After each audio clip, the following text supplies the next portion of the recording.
I still am a big believer in the thesis that, gaming is kind of the Trojan horse for like crypto adoption, for blockchain adoption, because again, it's probably the most resonant use case. It has the massive user base. This stuff's very intuitive to people that have spent a lot of time around virtual economies and whatnot. And so, yeah, I've been spending a lot of my time over the last 6 years sort of mapping that intersection and investing quite heavily in it. So why does blockchain matter to gaming? Because 3 billion people play games and they don't seem to need blockchain. So there'll be people watching this saying, yeah, I don't really get it. Why?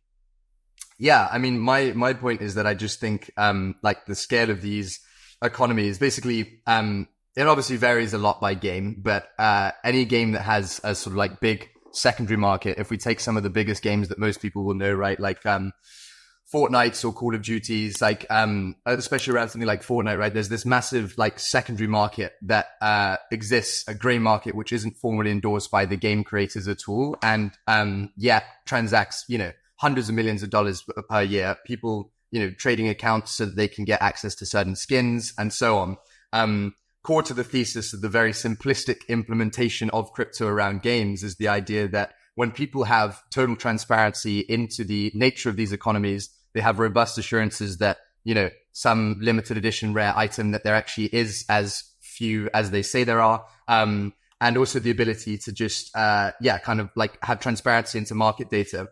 The whole idea is that people's willingness to spend is increased as a result of that.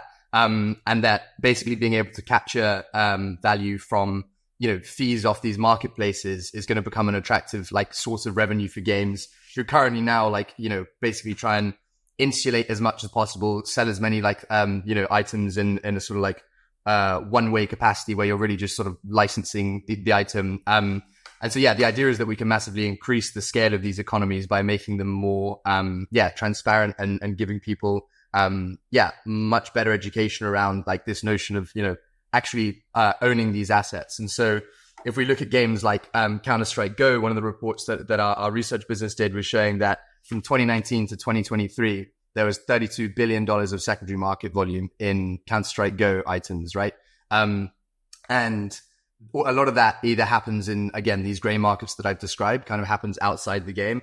And as it stands right now, like, there's a Steam marketplace where they charge pretty heavy fees in order to, transact there. Obviously, they have a total monopoly on their game economy. But as I say, the idea, the thesis is that we can really, increase the scale of these virtual economies by bringing that degree of transparency. And so that's kind of like the lightest touch implementation of crypto. And I'm sure we're going to touch on Gunzilla at some point in this conversation and off the grid, which is what I'm enormously excited about at the moment. I think this is the first example of, a game that's kind of proving out that. Hey, thanks for sticking around to the end. Look, if you enjoyed it, hit the subscribe button and check out the video here on the right-hand side. I'm sure you'll enjoy that one as well. And if you're ready for more, go to realvision.com/join. I'll see you there.